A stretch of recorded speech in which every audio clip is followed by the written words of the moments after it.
Welcome to Organizational Sherlocks, the podcast where business meets psychology and your organizational puzzles meet their match. Join us for captivating stories and practical solutions to unravel your toughest challenges. I am not Dr. Elizabeth Fleming. And I am Morgan Ashworth, your guide to prescription for business success. Let's dive in. Hey, listeners. As you can tell, we have someone in place of Elizabeth today. So within talking about the tracks of IO psychology, we decided to switch it up. And our two IO psychology professionals behind the scenes are actually going to be interviewing Elizabeth and I. Elizabeth will be talking about consulting with our IO behind the scenes, Hannah Shields, and I am talking with someone that you guys have actually already met before, Darien. Darien, why don't you introduce yourself? Hello, everybody. As Morgan had said, you guys had seen me at like some other point or heard my name at least here or there, but my name is Darien. I'm the IO behind the scenes, so I help out with a lot of the other stuff that you guys will see on the other end of social media. Yeah. So Darien will be interviewing me today to talk about the industry track of IO psychology. Yes, I will, and I have quite a few questions here for you. Some kind of softer than others, but we'll kind of feel it out how we're going. So Yeah, no problem. Well, why don't you start it off? Give me something either hard or soft to start. I don't care. Go. Let's assume that people haven't seen the podcast, so let's start with what exactly is your role and kind of what do you see as the industry side of IO then? Yeah, so the reason I'm talking about industry is because of where my role stands. So I originally I started as an HR assistant and I kind of worked my way up, became an organizational development specialist, and now I was the chief people officer, but I just transferred to be chief operations officer recently. Still to be, announced publicly, but I did transfer my role, very similar position. Now the HR is still under the operations space, but instead of being HR specific, we have another HR individual who is responsible for that area who reports to me instead. So kind of just a lateral transition, and the CPO got removed. But I mean, what I do is a mixture of people operations, people motivation, hiring, obviously the people side of organizational development. But as COO, I have a greater focus on business strategy and continuous improvement, even within processes and protocols in the company. So it really is like IO, where it's blending the business and the people at this point for you. Yes, exactly. It's blending people and business in some way, shape, or form. I just happen to be on a very high level of that. And I personally do feel like a lot of the time when people are talking about IO in the industry, it very often does end up just getting chalked up to kind of being a form of HR, like a little offshoot of HR. Yeah. Do you feel like you've gotten that a lot, really? Yeah, no, I definitely see that. Honestly, the argument exists consistently. It's IO's HR. IO's not HR. IO is more than HR, but HR is part of IO psychology. So you will constantly hear those arguments when it comes to the industry space of IO psychology. And, this is talking about industry specific, the industry track specifically. And within that, I feel that it's hard to completely separate HR and industrial organizational psychology in the workplace. And that's because HR is a position. Do you want to know what's not a position? IO psychology. There's very few companies that have a position for an industrial organizational psychologist. More often than not, you might be a well-being specialist. You might be a people operations liaison. You might be an HR business partner. You could be some sort of learning and development sphere. And so because of that, those all kind of fall or relate to the HR realm. An HR administrator or an HR administrative assistant, they might be doing the technical part of HR, but when you think of the deep thought and the strategy behind it, which is a big component of the company's overall strategy, HR strategy is a solid portion of the business strategy because it's all of the people. Business doesn't exist without people. So how on earth would IO not connect to HR in some way, shape, or form? I think HR is a great starting point for a lot of IOs that are entering in the industry track. And I also say that because I think you get a legal component and you really get a basic level or actually not really basic, but honestly a high-end knowledge of the needs an organization has without jumping right into how do I change an organization? Because Mm, how are you going to know how to change an organization for the better if you don't know how the organization runs in the first place? mm.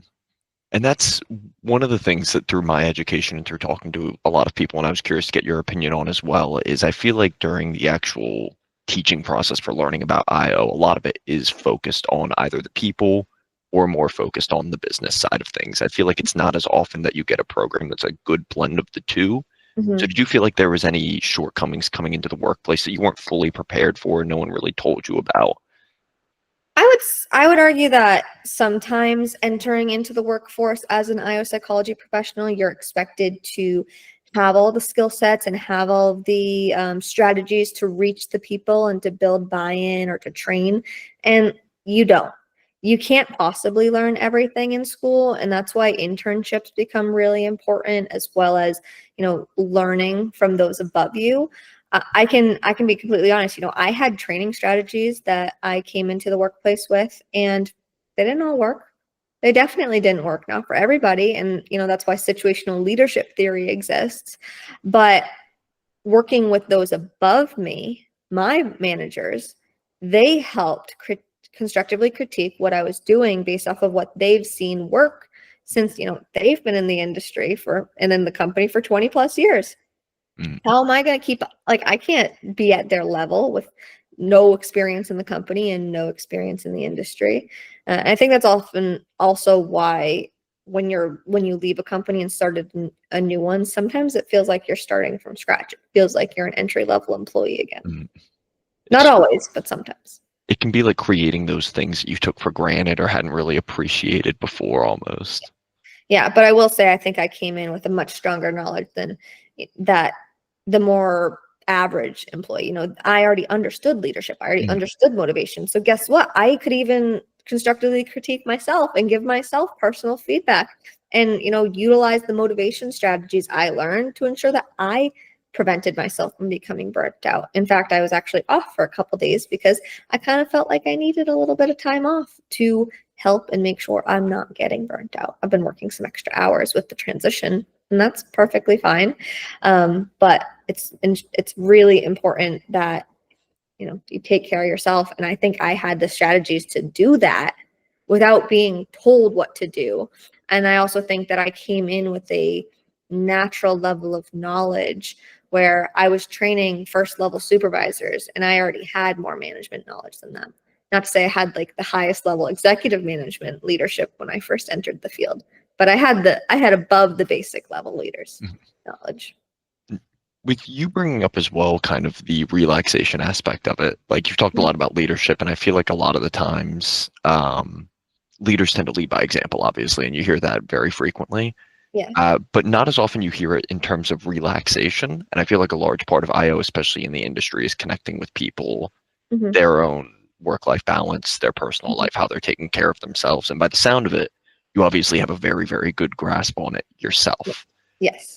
So being able to come from a place of understanding with that as well to help enable others, do you Hmm. find that that's a huge benefit on the industry side? Do you think others really need to be that in touch with their own self-care if they're coming from one of the other sections of IO? Yeah, I think any leader, any manager really needs to be that intuitive with themselves in order to lead effectively.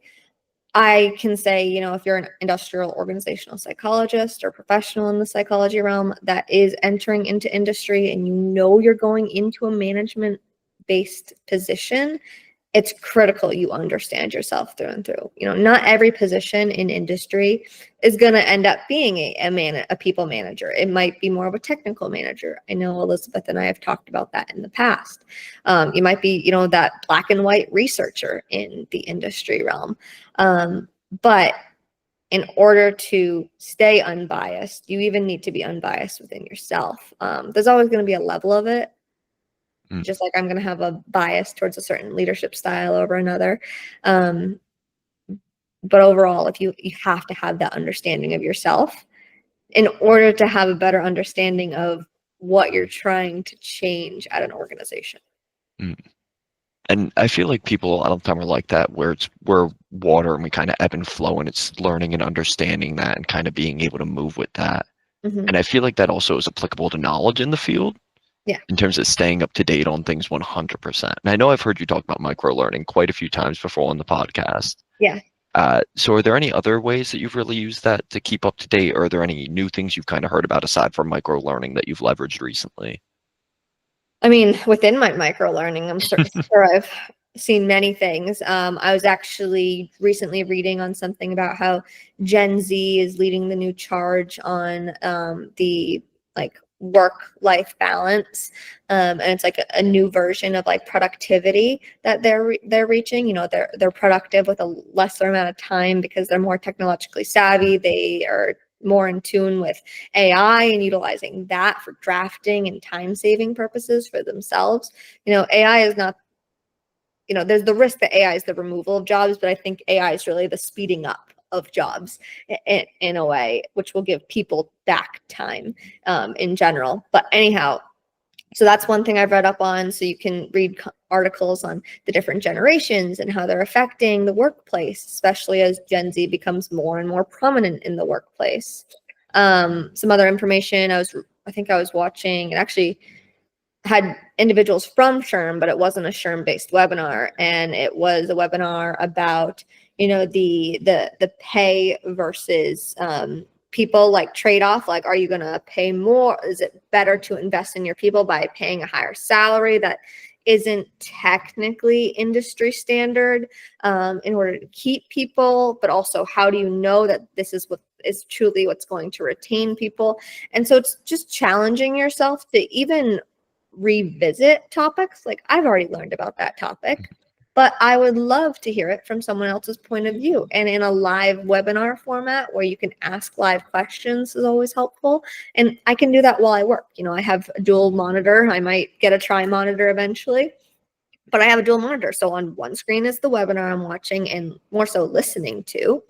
And then on the other is work I'm doing. Usually I'm going to connect it with more of the administrative laissez type work where I don't have to think to do it. Or else you're not going to get as good of a grasp. But that's not to say they don't usually give summaries and recaps if you miss something. Like I usually will watch the recording again after the fact. Mhm. And in regards to that as well, I feel like a lot of the times people end up putting music on in the background when they're kind of doing work, and no shame on that at all. I still do that all the time. But I feel like it's making the conscious decision and just having that thought for a moment where it's like, oh, I could put something else on, something that would Mhm. further me in this moment, pretty Well, much. it's just like the idea that people need to challenge themselves. Instead of listening to music in the car, they listen to a podcast or they listen to a chapter of a book. Because I'm actually reading, quote unquote, if you are watching this, you can see me doing the quotations with my fingers, but I'm reading the book Power. I already had it, I lost it. I don't know what happened to it. I think it got lost in one of my moves.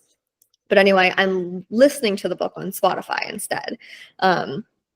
And I can listen to about 3 chapters on one of my longer commutes, which is about 2 hours. Maybe listen to 1 chapter in one commute, which is like a half hour or so. So it's not that I do it every time I'm driving, but you know, maybe once a week I'll listen to that instead. Same idea. You can listen to something else when you're working instead of music.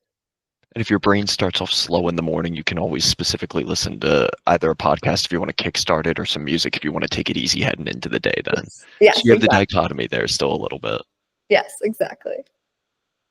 And in regards, like you've said a lot of things that you've learned about recently that seem to be really helpful and really useful to you. Mhm. For some of the people looking to get specifically into the industry track, can you share some resources right now or say where you find out about these webinars or see some of these articles, how you do your research to find out topics? Yeah, I mean, let me honestly, if I pull up my email right now, I'll probably have like 500 newsletters to look at Mm, and suggest.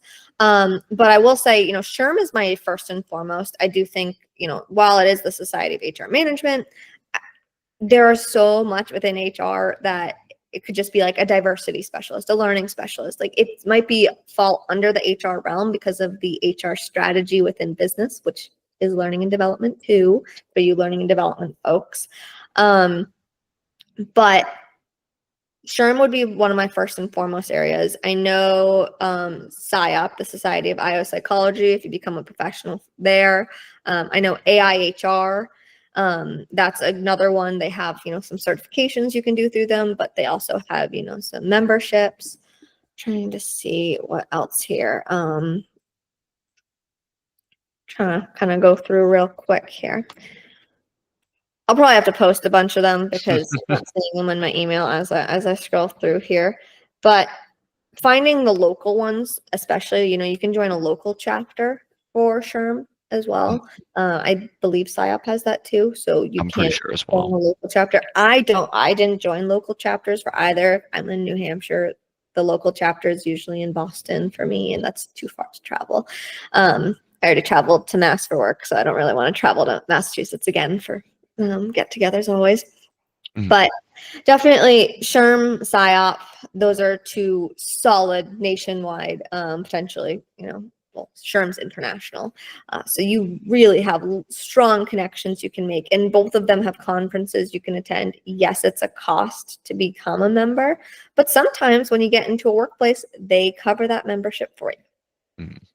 And a lot of the time, I feel like it exposes you just by being a part of the conferences and a part of these newsletters to a bunch of different practices you wouldn't have been aware of necessarily. And it gives you more ideas to kind of jumpstart you into getting into other projects. So I was curious, in the realm of industry, really, what are your favorite like evidence-based practices that you've either found by chance or that you knew about heading into this then? Oh, that's kind Bit of a loaded question.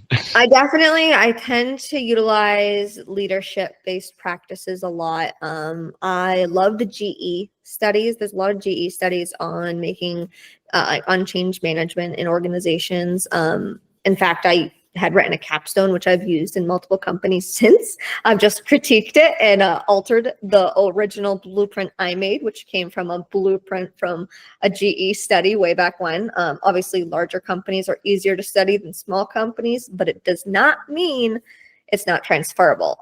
So, bringing in like a case study, like a case group, and having them help you with change. That evidence-based practice is super helpful. I know we utilize it even within our continuous improvement for lean manufacturing. We have lots of different Kaizen events. That is a case group right there. Or a discussion group, as people like to say too. So that's an example of it. We have a safety commission. That's an example. We have an innovation commission. That's another example of that one specific evidence-based practice. I really enjoy using that. But I will be completely 100% honest. I feel that within industry, you're more so applying subconsciously the psychological topics and theories than you are applying consciously and like grabbing one and then using it. Usually you're looking at previous studies that have been done to, have some sort of improvement, some sort of like specific intervention you need to have based off of what's needed in the company. And that usually has a couple different theories it's talking about, but it's less, you're not necessarily using that theory, you're using the practice it's made, but it might not be a worldwide known one.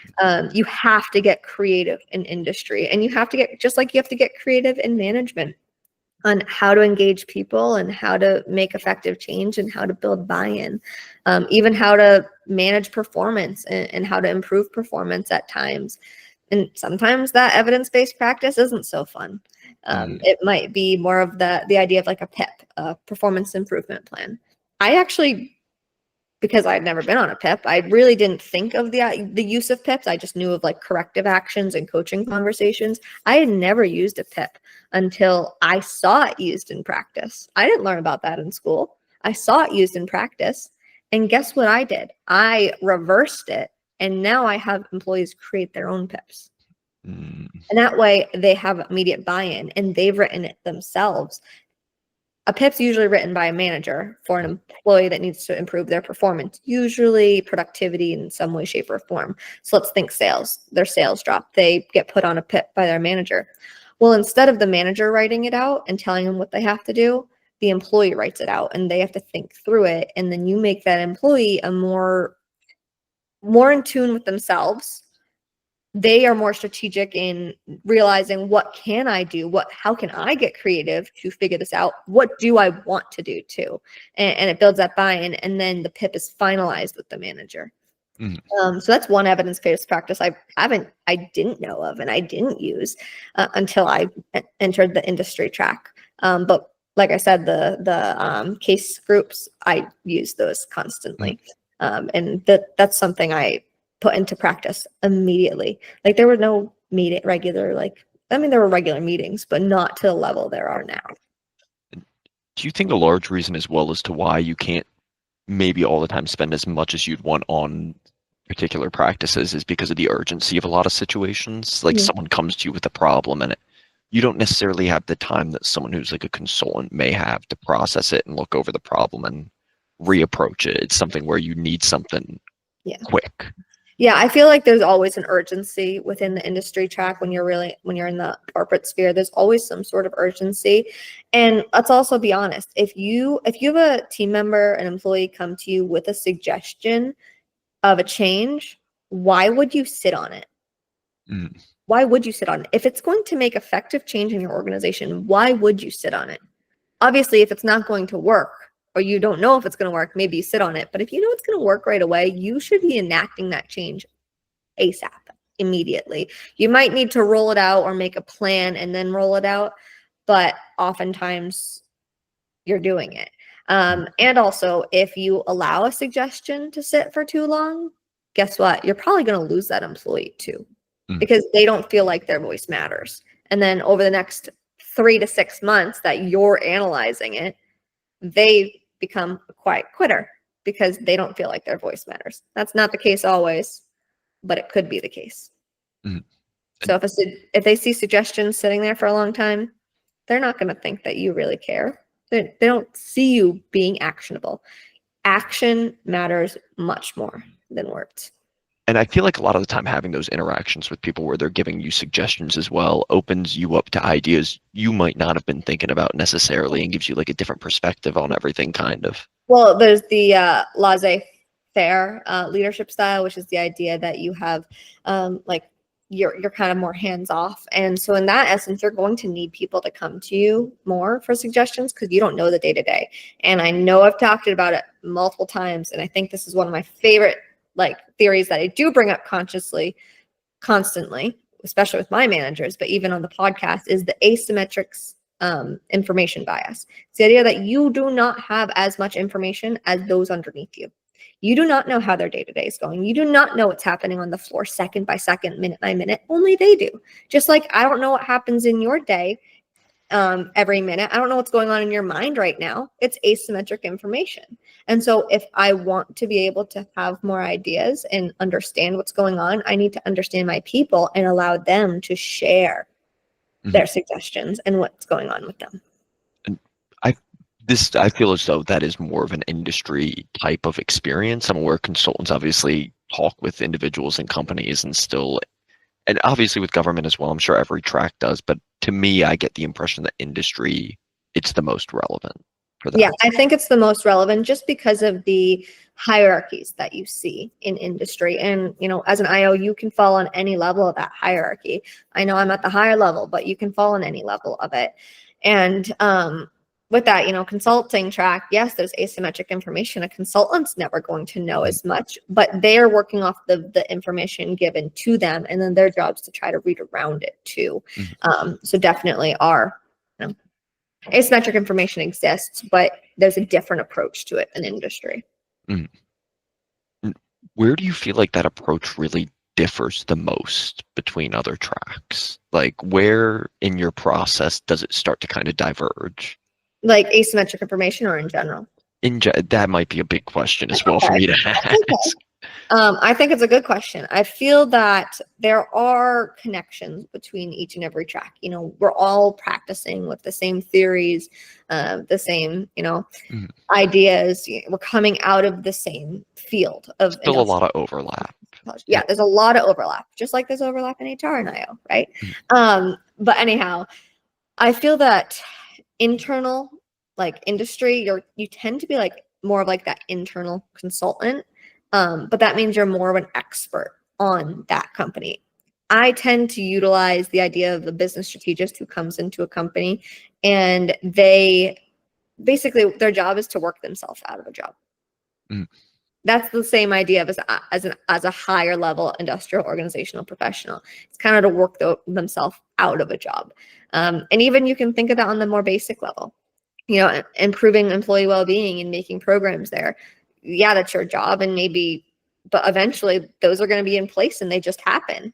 And you might not be the one managing the day-to-day. So you kind of have worked yourself out of a job. And so that's what I do say when it comes to industry. But with like consulting, you're working with so many different companies, but you're only working in either your specific expertise based scope, or you have a couple scopes that you're working in. I feel like in industry, you're more generalized. You can become, specific, but oftentimes because you're in industry, your job's going to change based off of what the company needs and based off of what's available. While a consultant in the consulting track can choose who they work with and choose exactly the projects they want to work on. So they could choose just to be an expert in learning and development, and specifically an area of learning and development, making learning programs, for example. And they could even specify it even more. I want to do learning programs only about leadership and only about leadership for first level managers. Ready? They could become that specific.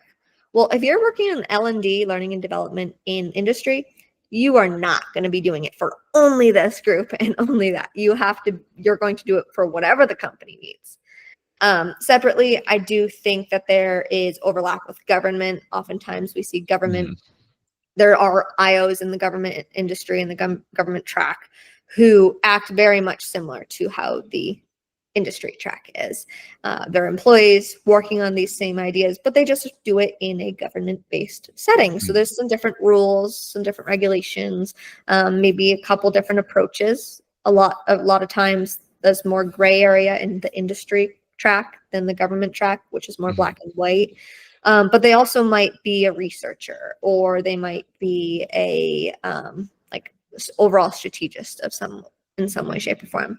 And then finally, academia, it's more so what it sounds like, which is teaching others the track, teaching others the topic of IO psychology, or researching it. And specifically in comparison to all the tracks as well, I'm thinking of visibility of impact. When you were mentioning all of them, I was kind of thinking about each of them and the visibility of it, where academia, you kind of get to see students grow and learn as they get older. Government, you get to see your government prosper and the job you do impact the military or the different sectors. Consulting, you get to help those individual companies kind of grow. And as you'd kind of said, for the industry track, like, you want to work yourself out of a job. You want to have an impact, I feel like, that's so felt that it takes the place almost of where you were, although that's an idealist reality, of course.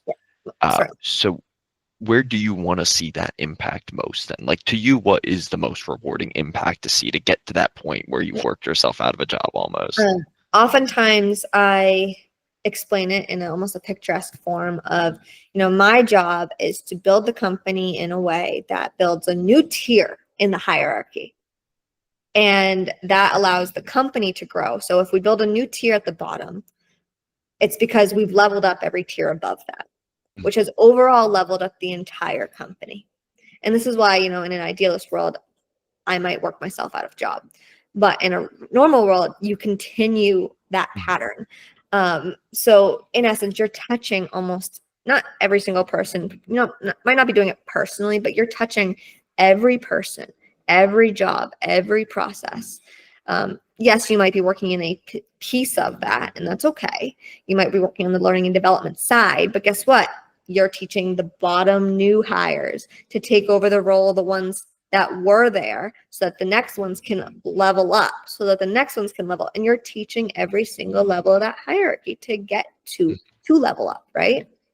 And so I say that the biggest impact in IO and industry can have is helping the people, and in turn, the company level up to so if you think of it in a video game sense, you're getting to the next highest level, I don't even know how to explain it. like I don't play video games, sorry, but you can level up your Level character. stage, yeah. Yeah, and so then you get to a new stage in the video game. You unlock a new map, like for example, that could be a way to say it. You unlock the next big thing for the company because of leveling up the individual pieces of it.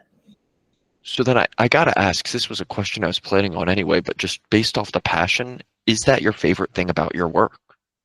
Like, is that the part that you wake up in the morning looking forward to, or is there something else kind of? This can still be way up there, but Yeah, I would say that what makes me, look forward and reignites my passion is whenever I see all of the puzzle pieces connecting so that it gets finalized, and then you can frame it up and put the puzzle on the wall, right? That's the level up. And so I definitely can say that when you see all the little projects that you've been working on come together and have an overall impact across the company, that's where I see the biggest impact. Not to say, though, that you're, as an IO psychologist in the industry track, your impact can be as small as seeing all the little pieces you put together for a singular individual to train them to be that next to get them to the first level supervisor or first level manager. You might have had all those pieces come together and all those trainings that you decided upon for this person come together for that purpose, and you see that person level up. You might see it on a more granular level like that, but I really like seeing it on a maximal level. it doesn't always have to be a grand slam. Sometimes just getting a base hit is enough at the time to really keep you going, I feel like, and keep the motivation up. Yes, exactly. But I work for the overall leveling up of the company, but I'm also a chief operations officer. So I'm talking on the highest level. I feel like almost all of our conversations have been gray. Like you've even said at some point, it's like you can't look at it like black and white. You can't only look for the big moments. You can't only look for the small moments. It's the gray in the middle area, kind of. I mean, it could be something as small as writing an SOP for the company, but people to understand what happened, or written down notes of how to do something to write an SOP. I wrote our sales manual. I updated it a while back, and it went from like 20 pages to 80 pages because I saw all these missing sections on the SOP, and it took acting on it every single week, and I had people helping me based off of the notes that I would take all of our new hire notes and like a copy of them, and make it an overall, so I would take their individual notes and I would make it more unbiased, more universally applicable to anybody and everybody instead of their specific account. And that's also the asymmetrical information bias right there again, taking their suggestions, introducing it.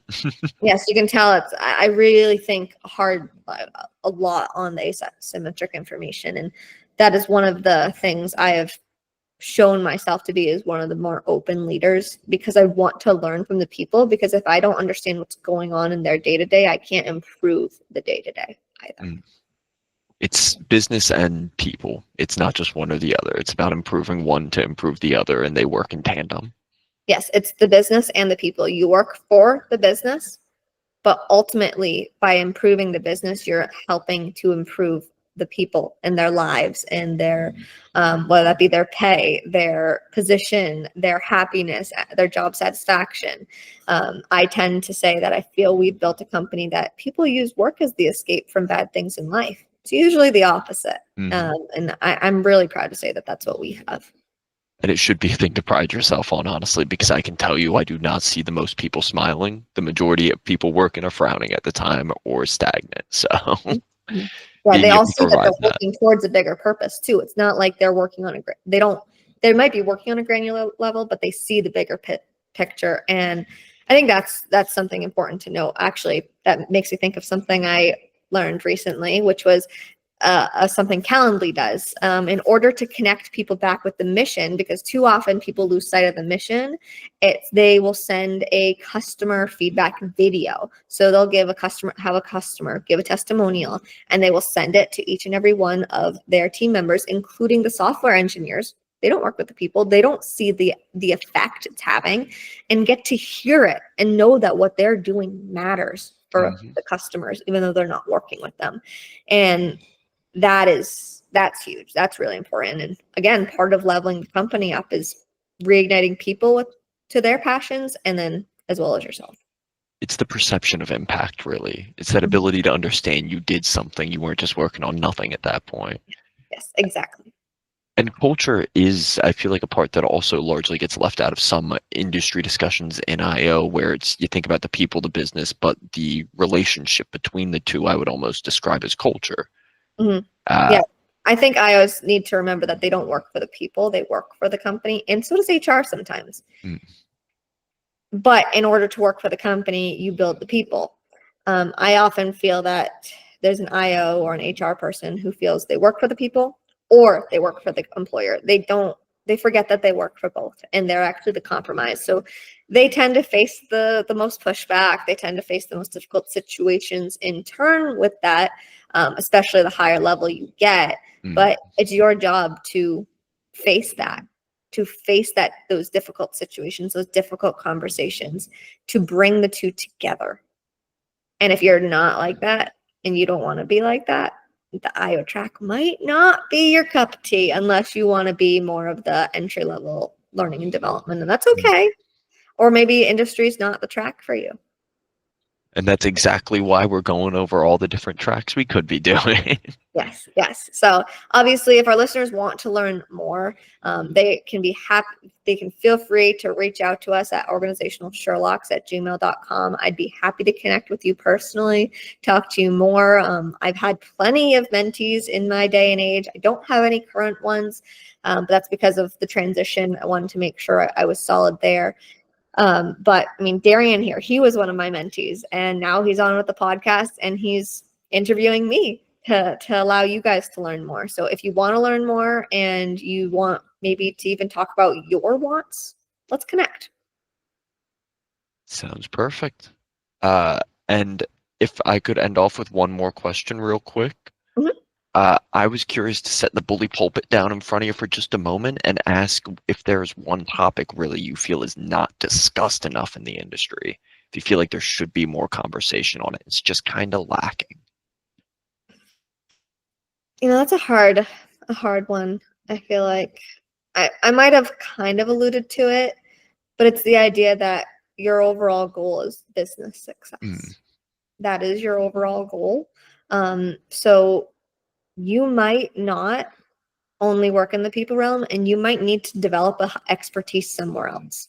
And so because of that, you might need to develop an expertise in sales. You might need to develop an expertise in consumer psychology in tandem with that.